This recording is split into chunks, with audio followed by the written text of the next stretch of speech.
Amém, irmãos? Abra as nossas Bíblias no livro de 2 Crônicas, capítulo de número 20. 2 Crônicas, capítulo 20, verso 1 em diante.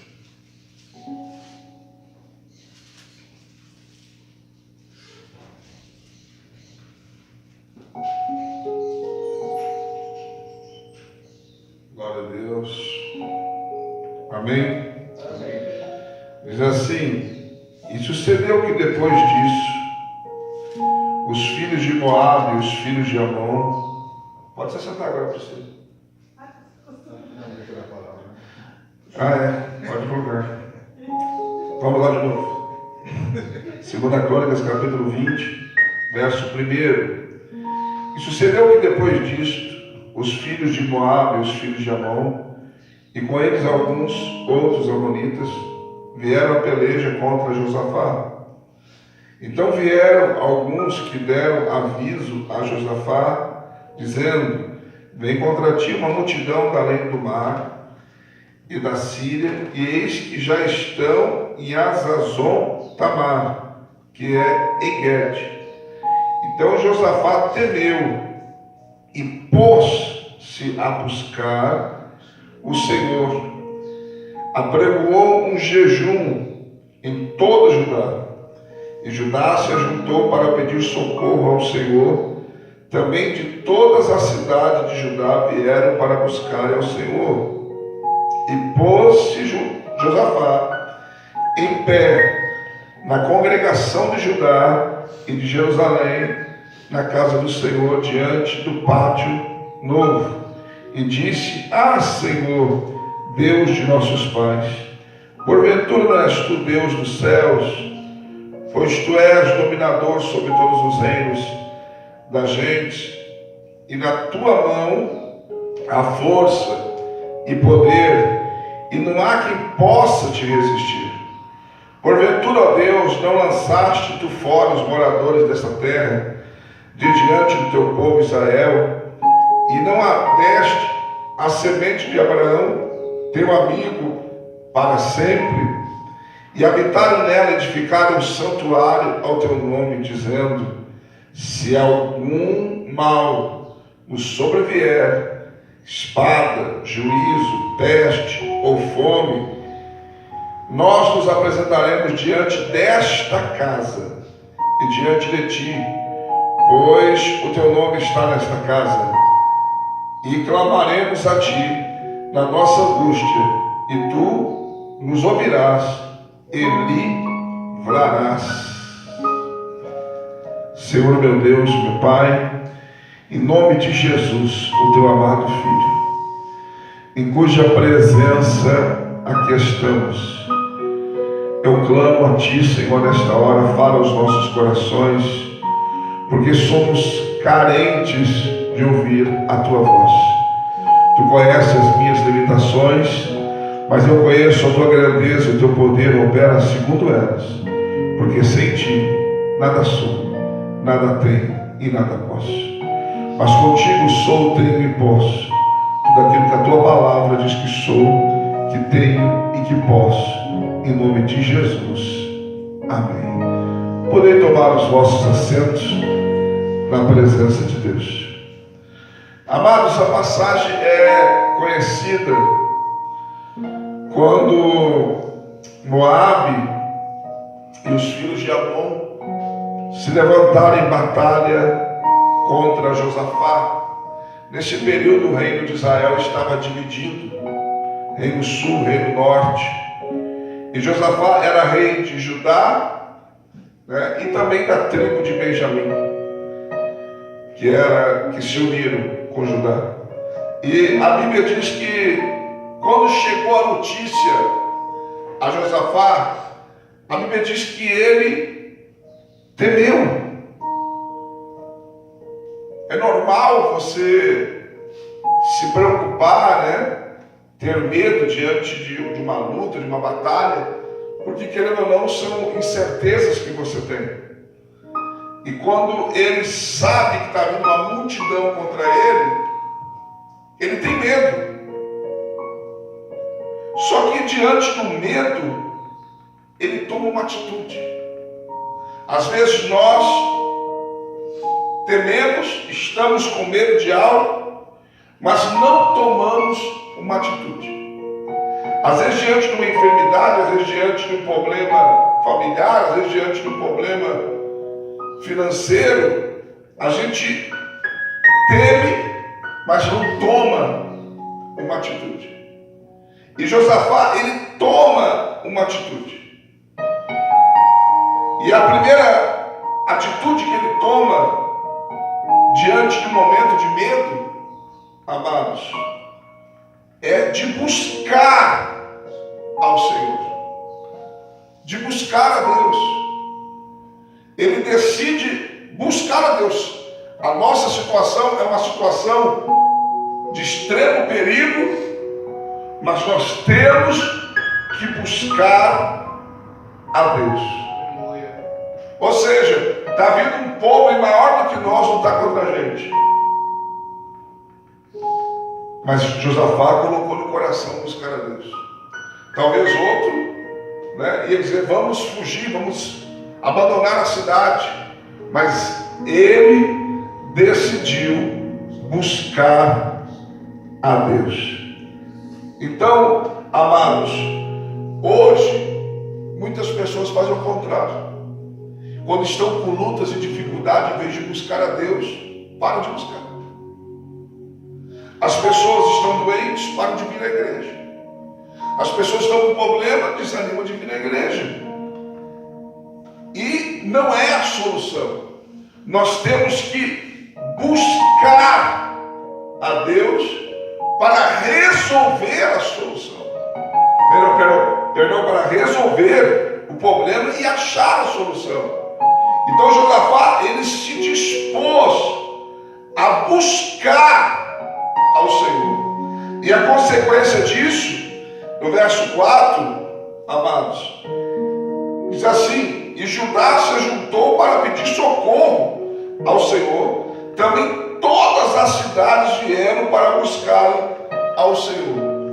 Diante da atitude de Josafá de buscar a Deus, a Bíblia diz que todo o Judá e as cidades vieram para buscarem ao Senhor, ou seja, se uniram para buscar ao Senhor. Eles se juntaram para buscar ao Senhor. Oxalá se fosse assim nos nossos dias. Que quando o líder convocasse, vamos buscar a Deus, o povo tudo se unisse para buscar junto. Nós seríamos invencíveis, né? Não teria batalha perdida. Mas, diante de uma situação de medo, a primeira atitude que ele toma é buscar ao Senhor. Vamos buscar a Deus. É só Deus que pode nos ajudar. É só Deus que pode nos socorrer. E assim eles buscaram a Deus. E quem busca a Deus, irmãos, Jeremias 29, versículo 13 e 14 diz: buscar-me-eis e me achareis, quando me buscares de todo o vosso coração. Glória a Deus. Quem busca ao Senhor vai achar. Quem busca ao Senhor vai achar. A Bíblia nos fala em Lucas capítulo 10, versículo 9 em diante: pedi e dar-se-vos-á, buscai e achareis, batei e abrir-se-vos-á. Porque quem pede recebe, quem busca acha, e quem bate se abre. Então nós temos que entender uma coisa: se está difícil, se a luta está grande, só há uma maneira de vencer ela: buscando a Deus. Deixar de buscar a Deus não é a solução, mas buscar a Deus é a solução. É a solução. E ele decide buscar a Deus, e com isso, com a atitude dele, todo Judá e a cidade se juntaram para fazer o mesmo. Às vezes a gente está buscando pela nossa casa e às vezes não há ajuda das pessoas da nossa casa. Mas você não pode desanimar, alguém tem que buscar. Porque a algum momento pode ser que todos se despertem e fazer o mesmo. Mas não pode desanimar. Temos que buscar.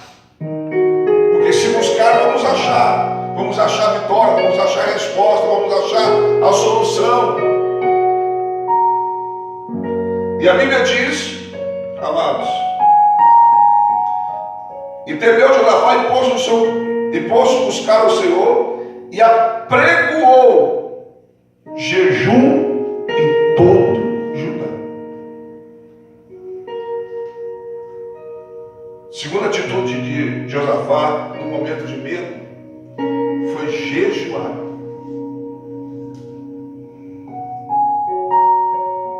O jejum, irmãos, é uma arma que nós temos contra os nossos adversários. O jejum é uma arma que nós temos até para mudar decreto do próprio Deus. O que aconteceu com o povo de Nínive quando soube que a cidade ia ser destruída? O rei de Nínive decretou um jejum para todo mundo. Homens, mulheres, crianças, até animal não vai comer. Nós vamos jejuar e clamar. E o que aconteceu? Mesmo uma cidade que Deus estava no coração de destruir, Deus se arrepende e não destrói. Por quê? Porque eles estavam jejuando. A importância de nós jejuarmos. Eu costumo dizer que o jejum é o oposto do natural, né, do físico. O natural você come para ficar forte. Se você não come, fica fraco. Quando alguém está doente, a gente já insiste, tem que comer. Se não comer, vai ficar fraco. Isso é o natural. Mas no espiritual, quando você não come, você fica forte. Se você come, alimento físico. Se você não come, alimento espiritual. E você fortalece o espiritual. Por isso que de vez em quando a gente tem que balancear, irmão. A gente não pode só alimentar o físico, porque senão o espiritual vai ficando fraco. De vez em quando nós temos que tirar um dia, algum momento, para não alimentar o físico, mas alimentar o espiritual. E daí nós vamos ficar fortes, fisicamente e espiritualmente. Então, Josafá usou essas armas de buscar a Deus e jejuar. Ele busca a Deus e jejua. E consegue unir todo o povo junto com ele. E, amados, aonde que ele faz isso? Dentro da igreja. Se você não prestou atenção, no versículo 9, ele está citando 2 Crônicas 7, versículo 13 e 14, que eu citei ontem, na mensagem de ontem. Ele está citando a mesma passagem. Se algum mal nos sobrevier, espada, juízo, peste ou fome, nós nos apresentaremos diante desta casa e diante de ti, pois o teu nome está nela. Clamaremos a ti na nossa angústia e tu nos ouvirás. Ele está citando 2 Crônicas 7, do versículo 13 em diante. Quando Deus falou para Salomão no verso 13, que se ele enviasse peste, fome, espada ou algum tipo de praga sobre o povo, que eles tinham que ir para a casa de Deus. E na casa de Deus, amados, eles clamariam, se arrependeriam, se converteriam, e Deus ouviria do céu, perdoaria os seus pecados, sararia a sua terra. Porque o ouvido de Deus, os seus olhos e o seu nome estaria naquela casa. Josafá está lembrando ele. E ele diz aqui, é o seguinte, preste atenção que ele está na casa. Ele diz no final do versículo 9: pois o teu nome está nesta casa. Ele não está dizendo, está lá na tua casa, está nessa casa, ele está na casa de Deus. Neste momento ele está na casa de Deus, buscando a Deus. Primeira atitude, em momentos de medo, temos que buscar. Segunda atitude, temos que jejuar. Terceira atitude, temos que estar na casa. Porque é o lugar da promessa.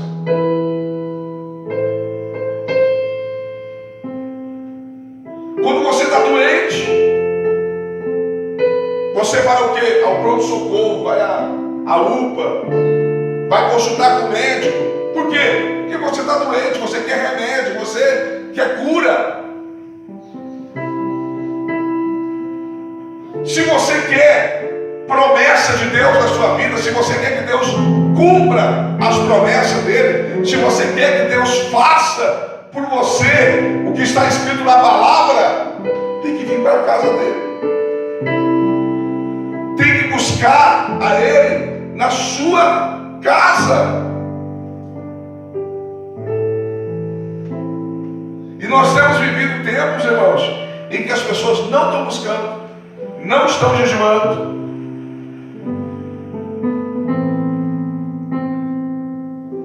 e não estão dando valor à casa. Estão preferindo a sua casa do que a casa de Deus. As desculpas são várias, irmãos. As desculpas são várias, mas não deixa de ir no mercado, não deixa de fazer as suas coisas, não deixa de bater perna na rua.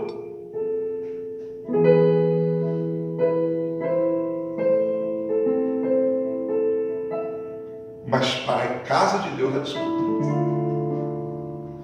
E quem você acha que quer que você não busque? Quem você acha que quer que você não jejue? Quem você acha que quer que você não esteja na casa? O seu inimigo. Porque daí você é um alvo fácil. Daí você é um alvo fácil de ser destruído. Então, se nós queremos ter vitória da parte de Deus, nós não podemos deixar de buscar, não podemos deixar de jejuar, não podemos deixar de estar na casa de Deus.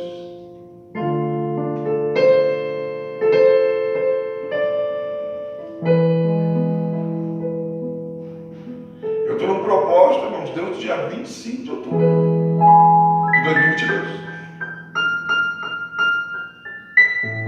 Deus, dia 25 de outubro de 2022, eu estou no propósito de não comer nada de manhã, não tomar mais o café que eu gostava tanto de tomar,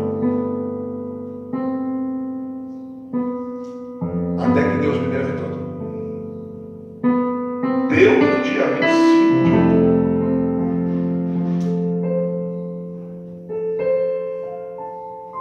Passei por muitos lugares, de manhã o povo tudo lá de mesa farto, se fartando, e eu firme no meu propósito, porque eu quero a vitória, e a vitória tem preço. A vitória não adianta ficar tremendo as pernas, com medo, chorando, resmungando, não, tem que buscar, tem que jejuar e tem que ir para casa.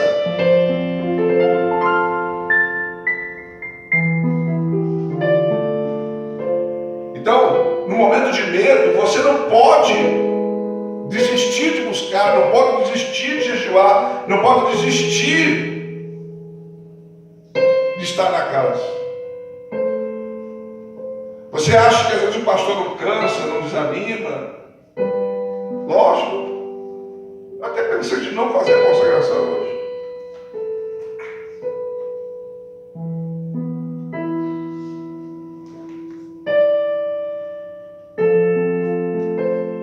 Mas Deus para mim continua fazendo tudo o que você faz. Não para de fazer o que você está fazendo. Glória a Deus. Ontem de manhã eu entreguei na igreja, fui fazer umas gravações. Eu já tinha até pensado, não vou fazer consagração. Acho que nem vou fazer mais também. Porque você cansa, irmãos. Você é ser humano. Aí Deus diz para mim, quando eu estava para sair da casa, estava me preparando para subir. Deus para mim, não pare de fazer nada do que você faz. Faça tudo o que você faz.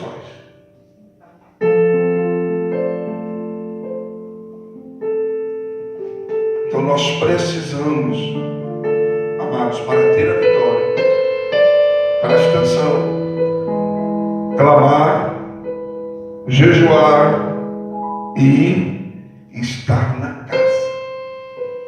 Aqui é o lugar de promessa. Aqui é a casa de oração. Aqui Deus prometeu reverter situações. Quando Senaqueribe cercou, eu gosto muito dessa passagem, cercou a cidade de Judá, quando era o rei Ezequias, era uma causa insolúvel, era 185 mil homens, que cercou a cidade, com carros, cavalos,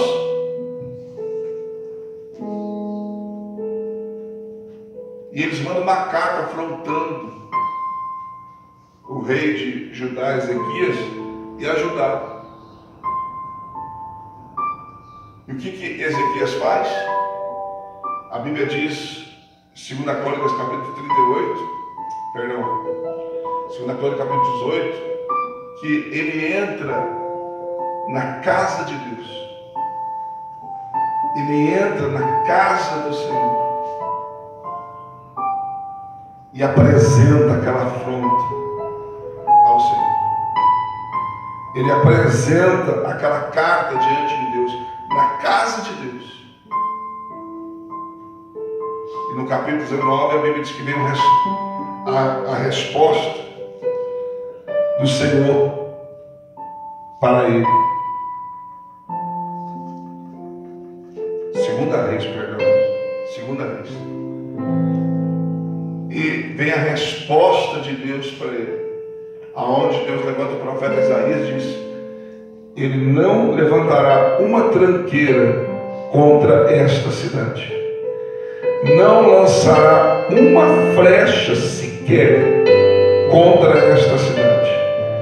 Pelo caminho que ele veio, ele voltará, porque eu ampararei esta cidade por amor do meu servo Davi e por causa do meu nome. Está lá em 2 Reis 19. Quando Ezequias entra na casa de Deus e apresenta a carta. 2 Reis 19, ele entra na casa de Deus. Diz assim, ó, e aconteceu que Ezequias, tendo ouvido, rasgou os seus vestidos, cobriu-os de saco, entrou na casa de Deus. E daí ele começa a narrar para Deus o que será que ele tinha falado. E daí no versículo de número 32 em diante, amados, está o que eu citei para você, que ele vai amparar a cidade do 32 ao 34. E no 35, 2 Reis 19, 35, a Bíblia diz que ele enviou o anjo de Deus numa noite, matou todos os inimigos de Judá. Mas ele entrou na casa. Esse lugar é insubstituível. Nenhum lugar na terra você vai ter tanta liberdade para falar com Deus como na própria casa dele. Como na própria casa dele. Amém, irmãos? Amém. E a Bíblia nos mostra que nesta batalha, eles nem tiveram que pelejar. Versículo 17. Nesta peleja não tereis que pelejar. Parai, estai em pé e vede a salvação do Senhor para convosco, ó Judá e Jerusalém. Não temais, nem vos assusteis. Saíres ao encontro, porque o Senhor será convosco. Em vez de eles colocarem soldados com arma para ir em direção aos seus inimigos, eles colocaram levitas na frente do exército, tocando seus instrumentos e cantando. E Deus deu vitória para o seu povo e um grande livramento. Mas o que ele fez? Ele buscou, jejuou e foi para a casa de Deus. O que fazer em momentos que nós estivermos com medo? Buscar, jejuar e estar na casa. Porque este lugar é um lugar de promessa. Aleluia. Este lugar é um lugar de milagre. Glória a Deus. Este lugar é um lugar escolhido para respostas. Este lugar é um lugar escolhido para que causas sejam resolvidas, pessoas sejam transformadas, pessoas sejam libertas, famílias sejam restauradas. Este lugar se chama Casa de Deus. É neste lugar. E ele vai para a casa e lembra a Deus, das promessas dele relacionadas à casa. Que ali reverteria situações. E Deus reverteu. Amém, irmãos? Amém. Se coloca de pé.